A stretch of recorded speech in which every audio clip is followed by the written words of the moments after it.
what's up guys, it's Baiyina. Welcome back to the channel. I'm going to be answering everything you want to know about my rental kitchen makeover. So if you haven't watched this dramatic before and after video, I'm linking it here. Please watch it. Anytime you do these kind of videos, there's like a lot of information I can't include in the actual video. So I'm going to be answering the most popular questions that I received on Instagram. So let's get into it. So first most popular question everybody wants to know is, did your landlord approve this project? I always prefer to rent from places that have a looser vibe, that you could paint, do whatever you want, and that usually comes with vintage properties. I told him I was an interior designer and that I always leave places better than when I rent them. He was just a super sweet guy. And it's a family-owned business. I said, can I paint?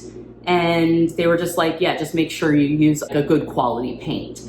So that's as far as I actually took it, you know, in terms of like details, because I found this place and it just, all the stars aligned. I was like, I need to have it. But I was only able to see it for about 10 minutes because the girl was still moving out. So I didn't notice that the cabinets were not painted on the inside until after I moved in. But I could not live in this home without making the kitchen better.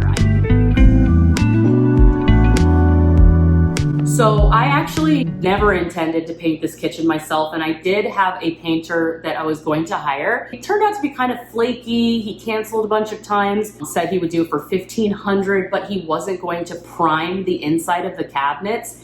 And to me, that was a huge red flag. It was actually like sawdust crumbling wood chips. And if you don't prime those cabinets on the inside, that paint is just going to absorb into it and it's never going to be a really good finish. And so that really made me like kind of question his judgment that he was just going to do like a really fast kind of sloppy job based on his like flakiness. And he kind of then switched the price on me the day before and was giving me a sob story. It was all red flags that I didn't want to work with that person. So I just decided to do it myself. I spent around $600 on the project. I got a discount on the lighting, and if I didn't get that discount, it would have been around $800. So I spent about $260 for paint, which is actually a very amazing price because I got 2 of the gallons of paint. I got the Emerald line, which is the highest.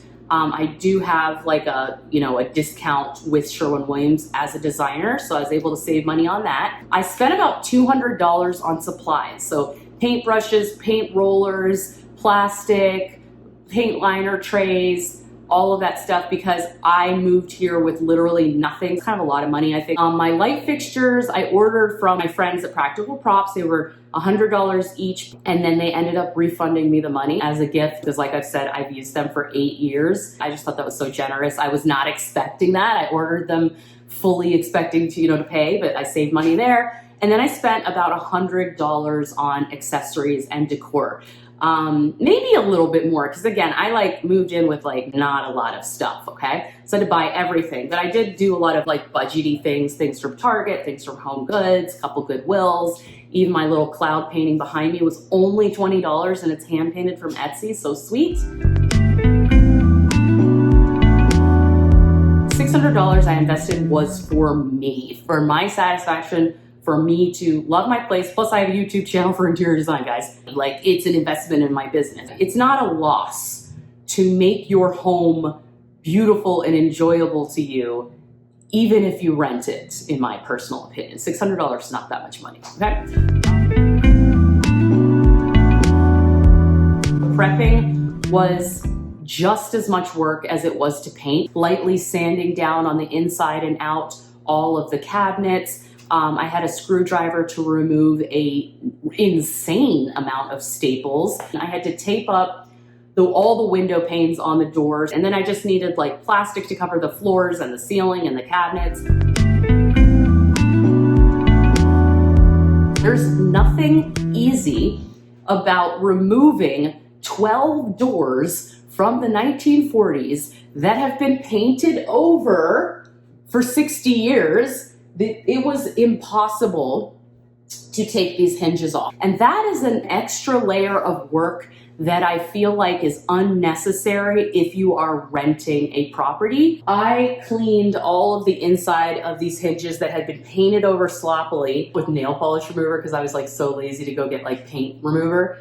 And I actually covered all of the hinges with masking tape and cut them out perfectly with an X-Acto knife. At the end of the project, I never removed the tape just because, I don't know, it's all white and it goes away. And to me now, I don't even notice the hinges. So you don't want to paint the hinges when you're painting your doors or cabinets. To find the matching original hinges from the 1940s, that is not an easy task. So there's nothing easy about it. Never use the word easy.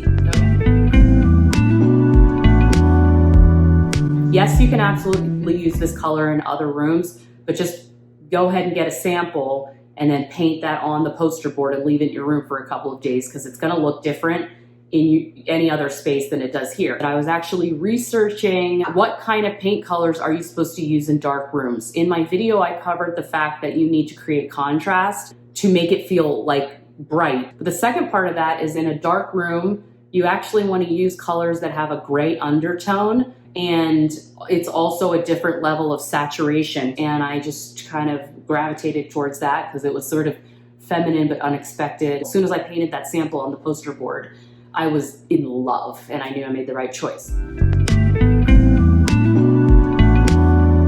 So I went to Sherwin-Williams and I walked in and I was like, give me your most confident person who knows about paint. I had my samples and I needed to figure out what are the finishes and what are the different lines of paint that would be appropriate. So he helped me figure out that I wanted to do a satin on the cabinets, and I did a matte finish on the walls because everything can't be shiny. And then I did the polyurethane on the back door and the base cabinets and the emerald line. So everything was very, very high quality. It made painting a lot easier because you don't have to use as much.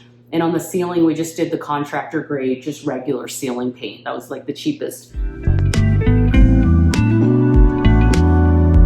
Prioritized my money on the cabinets because that created the biggest change, whereas I feel like the floor actually still goes with this and it's kind of neutral and simple. But I think if I chose to do a black and white, tile in a diamond pattern on the floor, that would look cool. But I have so many other things that I need to purchase for this space. I still need to finish the drapery, get a sofa, coffee table. I've got to upholster that round chair. Like, this is enough, this is good enough. The marble contact paper is holding up really, really well. Every morning when I make my coffee in my French press, I kind of don't like to put it right on the countertop when I am pouring the hot water in. I have a few times and it's fine, but I'm just very aware of that. So I put it, on my chopping block or here on my stove. Not the real thing, but it's definitely, I would say, worth it if you don't like the look of your countertops. Every time I run the dishwasher, when it's done, I just open the door and pull out the racks just to make sure that it can just air out. It's kind of similar in the laundry room with the contact paper. I usually leave the door open when I'm running the dryer just because it gets hot in there. So far, none of the contact paper in either location has peeled off or had an issue. It is something to think about. Ikea has these really nice, clean, minimalist, white shoe cabinets that are only, 8 to 13 inches deep, which is what I kind of need because I always have like shoes right there next to the door. It fit perfectly, but that's out of stock. I had a piece of art there that was rectangular, but it felt a little bit too static with the door. Then I put an asymmetrical mirror there that was larger, but wherever you put a mirror, you need to make sure that you like what's in the reflection. So that was reflecting a lot of stuff on the kitchen countertops, and I do use the kitchen, so sometimes there's food, there's dirty dishes in the sink, and like it was gonna just show all that, which wasn't nice. So right now I just placed my little mirror that my mom gave me. It's definitely too small, but it's actually kind of nice because I can see my face right there and it's kind of reflecting only nice things. So it's just a temporary stand-in until I maybe find something eventually, but I don't mind it at all. Even though people do before and after makeover videos all the time when you see these finished homes, real life decorating isn't really like that. Like, we've done the first wave of design. So yeah, so that's where I'm at. Those are the questions. I am already kind of moving on emotionally, psychologically, physically, and financially to the living room. And I think I'm gonna spend the next 2 weeks sourcing my vintage sofa. Wish me luck. Let me know if you have any other questions in the comments box below, and definitely watch the kitchen makeover video if you haven't done so already, and I'll talk to you soon. Bye. Hit that subscribe button also. Wait, whoa, whoa, whoa, whoa. Please hit the subscribe button also. Like the video, add another comment if you want to, and I appreciate it. Talk to you later.